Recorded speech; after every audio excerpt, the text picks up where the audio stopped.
അസ്സലാമു അലൈക്കും വറഹ്മത്തുള്ളാഹി തആല വബറകാത്തു. ഷാമിലിൻ്റെ വീട്ടിൽ ഈ സമയം അതാ പിതാവിൻ്റെ അരികിൽ നിന്ന് മാജിയുമ്മ അടുക്കളയിലേക്ക് വരികയാണ്. പിതാവ് പറഞ്ഞു, അതെ മാജി, പിന്നെ അടുക്കളക്കാരി അവളോടൊന്ന് പരിചയപ്പെട്ടേക്ക് കേട്ടോ. സന്തോഷകരമായ അവരുടെ ആ ഒരു ദാമ്പത്യ ജീവിതം മാജിയുമ്മക്ക് ഒരിക്കൽ പോലും അങ്ങനെ ഒരു ഭാഗ്യം തൻ്റെ ജീവിതത്തിലേക്ക് വരുമെന്ന് അവർ പ്രതീക്ഷിച്ചിരുന്നില്ല. എന്തെന്നറിയില്ല, പടച്ച റബ്ബിൻ്റെ കാരുണ്യം അല്ലാതെ എന്ത് പറയാനാ. എന്നാൽ ഒരിക്കൽ പോലും വേലക്കാരിയായിരുന്നു ഞാൻ എന്നത് അവർ വെളിപ്പെടുത്തിയിട്ടില്ല. കാരണം ഇനിയിപ്പോൾ അതങ്ങനെ സർപ്രൈസായി നിൽക്കട്ടെ എന്ന് ഷാമിൽ പറഞ്ഞതിനെ തുടർന്ന് അങ്ങനെ അങ്ങ് നിൽക്കുകയായിരുന്നു. അങ്ങനെ മാജിത്ത അതാ പതിവ് പോലെ തന്നെ വീട്ടിലേക്കുള്ള ഭക്ഷണങ്ങളും ബ്രേക്ക്ഫാസ്റ്റ് എല്ലാം തയ്യാറാക്കുന്ന തിരക്കിലായിരുന്നു.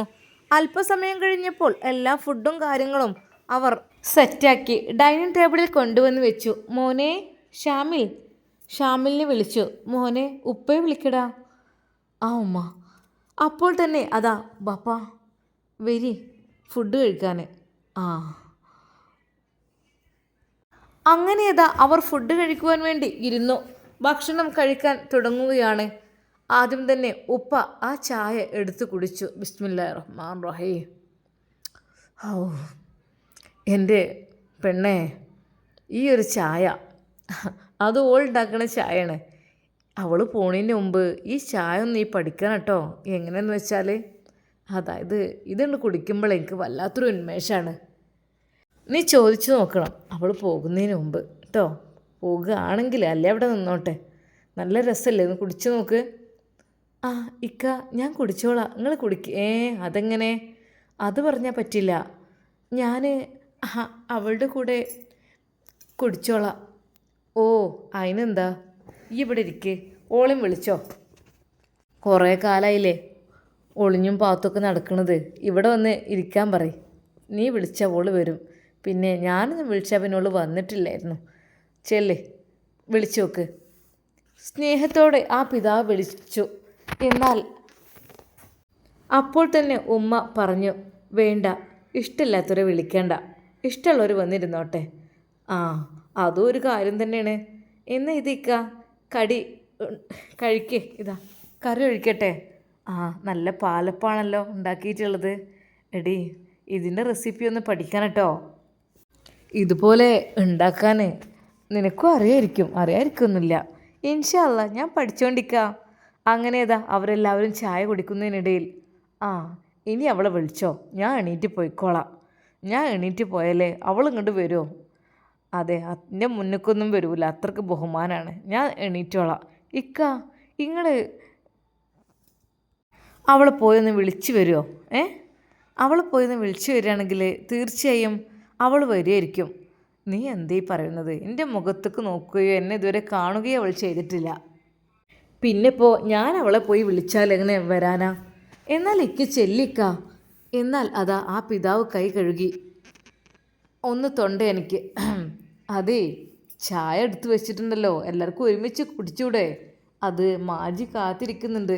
ഉപ്പ അതും പറഞ്ഞുകൊണ്ട് അതാ അകത്തേക്ക് തന്നെ വന്നു. എന്താ ഇക്ക വിളിച്ചിട്ട് എന്തായി? ഓൾ ജവാബും കബൂലും എന്നോടും അല്ലാതെ മിണ്ടൂലേ. അവൾ വന്നോളും, കുടിച്ചോളും.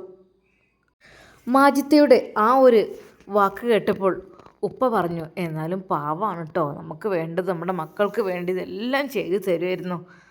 ആയിക്കോട്ടെ ഇക്ക, അവരിവിടെ നിന്നോട്ടെ, അത് തന്നെ ആയിരിക്കും നല്ലത്. അതും പറഞ്ഞ് ഉപ്പ അകത്തേക്ക് അങ്ങോട്ട് പോയി. ശരിക്കും ഷാമിലും മാജിത്തയും പരസ്പരം മുഖത്തോട് മുഖം നോക്കി ചിരിച്ചു. പാവം ഉപ്പ ഒന്നും അറിഞ്ഞിട്ടില്ല. ഇനി ഉപ്പാനെ ഇനി നമുക്ക് സർപ്രൈസായിട്ട് ഒരു ട്രീറ്റ് കൊടുക്കാം. ഉമ്മ ഏതായാലും നിങ്ങളുടെ ബർത്ത്ഡേ നാളെയാണെന്ന് കുഞ്ഞോള് പറഞ്ഞിരുന്നോ? മോനെ, അത് അവളിങ്ങനെ ചോദിച്ചപ്പോഴേ ഞാൻ പറഞ്ഞതാണ്, അത് നല്ലൊരു ചാൻസ് കൂടിയാണ്. മോനെ, ജീവിതത്തിൽ അങ്ങനെ ഒരു പരിപാടിയൊന്നും നടത്തിയിട്ടില്ല, കേക്ക് മുറിക്കലും അതൊന്നും. എനിക്ക് എന്ത് ബർത്ത്ഡേ മോനെ, എൻ്റെ ജീവിതം എങ്ങനെയായിരുന്നു? വളരെയധികം വിഷമകരമായ ഘട്ടത്തിലൂടെയാണ് എൻ്റെ ജീവിതം കടന്നു പോയത്. ആര് ബർത്ത്ഡേക്ക് കേക്ക് മുറിക്കാൻ, ആര് സന്തോഷിക്കാൻ ആരുമില്ല. എന്ത് ചെയ്യാൻ എൻ്റെ പൊന്നുമ്മ, നിങ്ങൾ ഇതുവരെ അങ്ങനെ ജീവിച്ചെങ്കിൽ ഇനി മുതൽ നിങ്ങളുടെ ജീവിതം സർപ്രൈസ് ആയിരിക്കും. അന്ന് തന്നെ ഷാമിൽ കുഞ്ഞോൾക്ക് വിളിച്ച് കാര്യങ്ങളെല്ലാം പറയുന്നു. കുഞ്ഞോളെ, പിന്നെ നീയാണല്ലേ ബർത്ത്ഡേൻ്റെ കാര്യമൊക്കെ ചോദിച്ചത്? അതെ ഷാമോനെ, ഇന്ന് നാളോ എന്നാണ്? നാളെയാണെന്ന് തോന്നുന്നു. അപ്പോൾ ഇന്ന് രാത്രി എന്നാൽ ഒരു സർപ്രൈസ് ഗിഫ്റ്റ് കൊടുത്താൽ നിങ്ങൾ വരുമോ? അളിയനും മക്കളൊക്കെ വരുമോ? ഞാൻ ചോദിച്ചു നോക്കട്ടെ. പിന്നെ അതുമല്ല, ഒരിക്കൽ പോലും ആ വേലക്കാരിയാണ് എന്നുള്ള സത്യം ഇതുവരെ അറിഞ്ഞിട്ടില്ലല്ലോ. അത് ഇന്ന് നമുക്ക് പബ്ലിക് ആക്കണം. എന്തിനാണ് വെറുതെ ഇത്ര ടെൻഷനാക്കുന്നത്? ആയിക്കോട്ടെ ഷാമോനെ, ഞാൻ അളിയനോട് പറയട്ടെ കേട്ടോ. അപ്പോൾ തന്നെ അവളതാ അളിയനോട് കാര്യങ്ങളെല്ലാം പറയുന്നു. അതിനെന്താ, നമുക്കൊരു സ്പെഷ്യൽ ഗിഫ്റ്റൊക്കെ കൊടുക്കാമല്ലോ, ഉപ്പാനെ കൊണ്ട് കൊടുപ്പിക്കാം. ഇന്ന് വേലക്കാരത്തിയുടെ ബർത്ത്ഡേ ആണെന്നൊക്കെ പറഞ്ഞിട്ട്. എങ്ങനെയുണ്ട്? ഓക്കെ. അങ്ങനെ അവർ എന്തൊക്കെയോ ഗിഫ്റ്റും കാര്യങ്ങളൊക്കെ വാങ്ങി നേരെ വീട്ടിലേക്ക് പോരുവാൻ വേണ്ടി നിൽക്കുകയാണ്. എന്നാൽ ഈ സമയം ഷാമിൽ ഉപ്പയോട് പറഞ്ഞു, അതെ ഉപ്പ. എന്താ മോനെ? ഉപ്പ, ഇന്ന് ഇവിടുത്തെ നമ്മൾ വീട്ടിൽ ജോലി ചെയ്യുന്ന അവരുടെ ബർത്ത്ഡേ ആണ്. നമ്മൾ എന്തെങ്കിലുമൊക്കെ ഒരു ഇത് കൊടുക്കണ്ടേ മോനെ? അതിനെന്താ, പാവല്ലേ, നമുക്ക് വേണ്ടി, എൻ്റെ കുട്ടികൾക്ക് വേണ്ടിയൊക്കെ കഷ്ടപ്പെടുന്നതാണ് അവരെ നമ്മൾ ബഹുമാനിക്കണം, അവരെ നമ്മൾ സ്നേഹിക്കണം. എന്തൊക്കെ തന്നെയാലും അവർക്കൊരു ഗിഫ്റ്റ്, നല്ലൊരു ഗിഫ്റ്റ് കൊടുക്കുകയും വേണം. പിന്നെ മോനെ, അവരിതറിയോ? ഉപ്പ സർപ്രൈസ് ആക്കാന്നാണ് വിചാരിച്ചത്. എന്തൊക്കെ തന്നെയാലും അങ്ങനെ അന്ന് ഏകദേശം വൈകുന്നേരത്തോടെ കുഞ്ഞോളും മക്കളും അളിയനും എല്ലാം വന്നു. ഉപ്പാക്കും സന്തോഷമായി. അതല്ല മക്കളെ, നിങ്ങൾ കാര്യങ്ങൾ അവരോട് പറഞ്ഞേക്കണോ? എൻ്റെ ഉപ്പ, അത് സർപ്രൈസ് അല്ലേ, അവരൊന്നും അറിയില്ല എന്ന് ഉപ്പയോട് പറഞ്ഞു. അങ്ങനെ അളിയൻ വന്നപ്പോൾ വലിയൊരു കേക്കും ഒരുപാട് സ്വീറ്റ്സൊക്കെ ആയിട്ടാണ് വന്നിട്ടുള്ളത്. പിന്നെന്തൊക്കെ ഗിഫ്റ്റും, അതുപോലെ തന്നെ ഷാമിലും എന്തൊക്കെ ഗിഫ്റ്റും കാര്യങ്ങളും എല്ലാം വാങ്ങി ഉപ്പയെ കൊണ്ട് ഇത് കൊടുപ്പിക്കണം എന്നായിരുന്നു അവരുടെ ചിന്ത.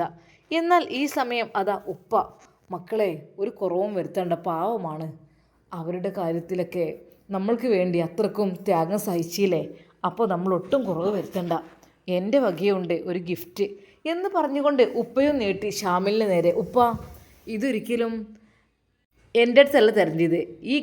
ഈ വീട്ടിലെ ഗൃഹനാഥൻ എന്നുള്ള രീതിയിലും ഞങ്ങളുടെയൊക്കെ ഉമ്മയുടെ സ്ഥാനത്ത് നിന്ന് പ്രവർത്തിച്ചവരുടെ ആ ഒരു ജോലിക്ക് വരുന്ന ആ സ്ത്രീക്ക് വേണ്ടിയിട്ട് നമ്മളെല്ലാവരും ഇനി ഒരിക്കലും ഉപ്പ ഒന്നും മറച്ചു വെക്കണ്ട. ഉപ്പ അവരുടെ മുമ്പിലേക്ക് പോയിട്ട് ആ ഒരു ഗിഫ്റ്റ് കൊടുക്കണം. മക്കളെ, നിങ്ങൾ എന്താ പറയുന്ന പോലെ. അങ്ങനെ അന്ന് രാത്രിയേക്കുള്ള ഫുഡും കാര്യങ്ങളും എല്ലാം അവിടെ റെഡി ആയിട്ടുണ്ട്. കേക്കും എല്ലാം കൊണ്ടുവന്നു ഡൈനിങ് ടേബിളിൽ വെച്ചു. എന്നാൽ ആ വേലക്കാരിയെ വിളിക്കുവാൻ വേണ്ടി ആവശ്യപ്പെട്ടു. അതെ, അവർ വിളിക്കൂട്ടോ, അവർ ബർത്ത്ഡേ അല്ലേ, അറിയില്ലല്ലോ. ശരിക്കും ഉപ്പ, നിങ്ങളൊന്ന് പോയി വിളിച്ചേ. നിങ്ങൾ പോയി കഴിഞ്ഞാൽ അവർ വന്നോളും. പോയി വിളിച്ചു കഴിഞ്ഞാൽ. മോനെ, അത് വേണോ? ഉപ്പ ചെല്ല്, ഉപ്പാൻ്റെ ഗിഫ്റ്റുമായിട്ട്. ആദ്യം അവരടക്കളയിലുണ്ടാവും. മാജി എന്ന് പറഞ്ഞ് ഉപ്പ വിളിക്കുന്നു. അതെ, ഉമ്മ അവിടെ നിസ്കരിക്കെങ്ങാനും ആയിരിക്കും. ഉപ്പ അടുക്കളയിലേക്ക് ചെല്ലേ, അവിടെ ഉണ്ടാകുമല്ലോ അവർ. എന്നാൽ പെട്ടെന്ന് തന്നെ ഉപ്പ ആ ഗിഫ്റ്റുമായി നേരെ അടുക്കളയിലേക്ക് ചെല്ലുന്നു. ഹാപ്പി ബർത്ത്ഡേ എന്ന് പറഞ്ഞ് ഉപ്പ ചിരിച്ചുകൊണ്ട് പറയുമ്പോൾ അവിടെ മാജിത്തയായിരുന്നു ഉണ്ടായിരുന്നത്. മാജി, അവളെവിടെ? ഇവിടുത്തെ ജോലിക്ക് നിൽക്കുന്ന അവള്. ഒരു നിമിഷം മാജിക്ക് എന്തൊക്കെയോ പറയണമെന്ന് തോന്നി. പിന്നെ എല്ലാവരും വരും ഡൈനിങ് ഹാളിലേക്ക്, അവിടെ വെച്ചാക്കാം. മോനെ ഷാമിൽ, ഇവിടെ നിന്നാക്കാം, എന്തിനാ അപ്പോൾ അവിടെ കൊണ്ടുപോയി കൊടുക്കുന്നത്? അങ്ങനെ എല്ലാവരും എത്തി. കൂടെ മാജിത്തയും വന്നു. എന്നാൽ ആ പിതാവിൻ്റെ കണ്ണുകൾ അടുക്കളയുടെ ആ ഭാഗത്തേക്ക് നീളുന്നു. അല്ല മാജി, അവളൊന്ന് വിളിച്ചു നോക്ക്, എന്നാൽ ഈ ഗിഫ്റ്റ് നിൻ്റെ കൈകൊണ്ട് തന്നെ അവൾക്ക് കൊടുക്കൂ. ഇക്ക, അത് നിങ്ങൾ വാങ്ങിയ ഗിഫ്റ്റല്ലേ, നിങ്ങൾ തന്നെ കൊടുത്താൽ മതി. എന്നാൽ അദ്ദേഹം ചുറ്റുഭാഗത്തുമായി നോക്കുന്നു. പെട്ടെന്ന് ഷാമിൽ പറഞ്ഞു, ഉപ്പ കൊടുക്ക്. അല്ല, ഉപ്പ നിങ്ങളുടെ മുമ്പിലുള്ള ആൾക്ക് കൊടുത്തോളൂ. സ്നേഹത്തോടെ മാജിയുടെ കൈകളിൽ അത് ഏൽപ്പിക്കുന്നു. ഒരു നിമിഷം മാജി പറഞ്ഞു, ഇക്ക, അല്ല അതെ, നിങ്ങൾ തരീണ വേലക്കാരി, ആ ജോലിക്കാരി ഞാൻ തന്നെയാണ്. ശരിക്കും ആ പിതാവ് ഞെട്ടിപ്പോയി. മാജി, നീ? അതല്ല അവിടെ വേറൊരാൾ. എൻ്റെ പൊന്നിക്ക, എന്നോട് ക്ഷമിക്കണം. ഇതുവരെ നിങ്ങൾ ഈ രഹസ്യം അറിയരുത് എന്നതായിരുന്നു ഞാൻ ആഗ്രഹിച്ചിരുന്നത്. അതുപോലെ എൻ്റെ മോൻ ഷാമിൽ അതിനനുസരിച്ച് നിന്നു. അവൻ എനിക്ക് സപ്പോർട്ടായി നിന്നു. അതുപോലെ കുഞ്ഞോളും മക്കളൊക്കെ അങ്ങനെ തന്നെ. മജി, നീ അപ്പോൾ അതെ, നിങ്ങൾക്ക് ഇത്രയും കാലം ഭക്ഷണം ഉണ്ടാക്കി തന്നതും നിങ്ങളുടെ മക്കളെ നോക്കിയതും എല്ലാം ഞാൻ തന്നെയായിരുന്നു. എന്നാൽ കുഞ്ഞോനും കുഞ്ഞോളും അളിയനും സന്തോഷത്തോടെ ചിരിച്ചുകൊണ്ട് പറഞ്ഞു, അതെ ഉപ്പ, ഇതാണ് ഉപ്പാക്ക് ഭക്ഷണവും എല്ലാം ഉണ്ടാക്കിത്തരുന്ന ആ വേലക്കാരി. അതെ, ഇവരാണത്. മാജിത്ത ഇതുവരെ പേര് വെളിപ്പെടുത്താതിരുന്നതും നിങ്ങളുടെ മുമ്പിലേക്ക് വരാതിരുന്നതും അവർക്ക് അത്ര താല്പര്യമില്ലായിരുന്നു. ഞാനിവിടെ ജോലിക്ക് വന്നത് അറിയരുത് എന്നായിരുന്നു അവരുടെ ചിന്താഗതി. അതുകൊണ്ടാണ്. ഇക്ക, എന്നോട് ക്ഷമിക്കണം. കണ്ണീരോടെ മാജിത്ത അത് പറയുമ്പോൾ ആ പിതാവിൻ്റെ കണ്ണുകൾ നിറഞ്ഞിരുന്നു. മാജി, നീ എൻ്റെ കുടുംബത്തിന് വേണ്ടി കഷ്ടപ്പെടുകയായിരുന്നു അല്ലേ ഇവിടെ? ഞാൻ അറിഞ്ഞില്ലല്ലോ. ഇക്ക, അതെ, ഞാനായിട്ടാണ് പറഞ്ഞത്, ഒരിക്കലും അറിയരുതെന്ന്. എന്നാലും അങ്ങേ ഒറ്റപ്പെടുത്തി പോകാനും എനിക്ക് തോന്നിയില്ല. അതുകൊണ്ടാണ് ഇവരൊക്കെ പറഞ്ഞപ്പോഴേ ഞാനിതിനു വേണ്ടി കൂട്ടുന്നത് മാജി. എന്നാൽ സത്യം പറഞ്ഞാൽ അതാ കുഞ്ഞോളുടെയും അളിയൻ്റെയും ഷാമിലിൻ്റെയും കണ്ണുകൾ നിറയുകയായിരുന്നു അവരുടെ ആ സ്നേഹബന്ധത്തിന് മുന്നിൽ. കാരണം ഉപ്പയെ ഒരു മനുഷ്യനാക്കി മാറ്റിയത്, സ്ട്രോക്ക് വന്ന് കിടന്ന പിതാവിനെ പിതാവാക്കി മാറ്റിയത് മാജി ഉമ്മയാണ്. അവരുടെ അധികമായ ആ സ്നേഹവും ട്രീറ്റ്മെൻറ്റും കൊണ്ടാണ് അവർ നന്നായത്. അപ്പോൾ അതിനുള്ളൊരു നന്ദിയാണ് ശരിക്കും ഷാമിൽ ഉപ്പയെ കൊണ്ട് വിവാഹം കഴിപ്പിച്ചതും. സത്യം പറഞ്ഞാൽ ആ ഒരു കാഴ്ച കണ്ടവരെല്ലാം കരയുകയായിരുന്നു. എന്നാൽ ആ പിതാവ് ഒരു നിമിഷം മാജി ഉമ്മയുടെ മുഖത്തേക്ക് നോക്കി, മാജി, എന്നാലും ഇതുവരെ എങ്ങനെ ഇങ്ങനെ പിടിച്ചു നിന്നു എന്നോടൊരു വാക്ക് മിണ്ടുകയും എന്നോട് എൻ്റെ മുമ്പിലേക്ക് വരികയും ചെയ്യാതെ? അതുമാത്രമല്ല, എനിക്കിഷ്ടപ്പെട്ട ഭക്ഷണം ഉണ്ടാക്കി തരുന്നതും ഒക്കെ നീയായിരുന്നു അല്ലേ? ഞാൻ അറിഞ്ഞില്ല മാജി, എന്നോട് ക്ഷമിക്കണം. എന്തിന്? ഞാനല്ലേ അത് ഇപ്പോൾ പറയണ്ടെന്ന് പറഞ്ഞത്? എന്തായാലും വിവാഹം കഴിഞ്ഞ് 2ാമത്തെ ദിവസം അറിഞ്ഞല്ലോ. എന്നാലും ഞാൻ നിന്നെ ജോലിക്കാരി, വേലക്കാരി എന്നൊക്കെ വിളിച്ചതൊക്കെ അതിനെന്താ? ആണല്ലോ, ഞാൻ ജോലിക്കാരിയായിരുന്നു, നിങ്ങളുടെ വീട്ടിലെ വേലക്കാരിയായിരുന്നു. അതെല്ലാം ഞാൻ ഒരിക്കലും പറയില്ല, സത്യമായിട്ടും. എന്നാൽ ആ നിമിഷം തന്നെ ഉമ്മ പറഞ്ഞു, ആ സംഗതിയൊക്കെ കൊള്ളാം, ഒക്കെ റെഡിയായി, നമ്മളെ കല്യാണവും കഴിഞ്ഞു. ഇനി നമുക്ക് ഒരു ലക്ഷ്യം ബാക്കിയുണ്ട്. ഒരു നിമിഷം പിതാവ് അവരുടെ മുഖത്തേക്ക് നോക്കി. അതെ, ഒന്നുമല്ല, നമ്മുടെ ഷാമിൽ മോൻ്റെ കല്യാണം. ഇനി അതാണ് പെട്ടെന്ന് നടത്തേണ്ടത്, വേറൊന്നുമല്ല. അത് നടത്തിയിട്ട് ബാക്കി കാര്യങ്ങളിലേക്ക് നമുക്ക് കടന്നാൽ മതി. ഇനി എന്തൊക്കെ തന്നെയായാലും.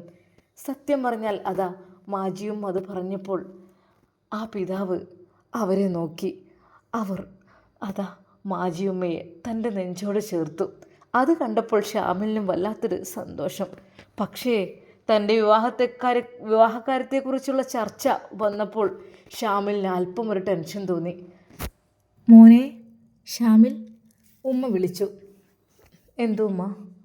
അല്ല മോനെ കണ്ടുവച്ച ഏതെങ്കിലും പെൺകുട്ടികളുണ്ടെങ്കിൽ നമുക്ക് പെട്ടെന്ന് തന്നെ നടത്താട്ടോ, ഇനി അധികം നീട്ടിയിടണ്ട.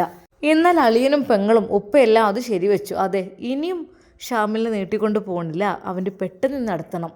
അല്ല മോനെ, നീ പറഞ്ഞിരുന്നല്ലോ എൻ്റെ ഒന്ന് ബാപ്പാൻ്റെ കല്യാണം കഴിയാതെ ഇപ്പോൾ ഞാൻ കല്യാണം കഴിച്ച് ശരിയാവുമെന്ന്. അപ്പോൾ എൻ്റേത് കഴിഞ്ഞു, റാഹത്തോടു കൂടി നിങ്ങൾ എനിക്ക് വേണ്ടി കണ്ടെത്തി തന്ന മാജിയെ എനിക്ക് സത്യം പറഞ്ഞാൽ വിശ്വസിക്കാൻ കഴിയുന്നില്ല മോനെ. മക്കളെ, നിങ്ങൾ ഇത്രക്കും നല്ലൊരു കാര്യം ചെയ്യുമെന്ന് ഞാൻ ഒരിക്കലും വിചാരിച്ചില്ല. അതെ ഉപ്പ, അവർ കുറച്ച് മുമ്പേ ഇവിടെ വന്ന് കൂടിയതായിരുന്നു. അതെ, അവരുടെ അവസ്ഥ കണ്ട് ഞങ്ങൾ തന്നെയാണ് കൂട്ടിക്കൊണ്ടുവന്നത്, ഞാനും കുഞ്ഞോളും കൂടെ. എന്നാൽ പരമരഹസ്യമായിരിക്കണം എന്നവർ പറഞ്ഞതിൻ്റെ അടിസ്ഥാനത്തിൽ മാത്രമാണ് രഹസ്യമാക്കി വെച്ചത്. ഇപ്പോൾ ഹലാലായില്ലേ, അൽഹംദുലില്ലാ.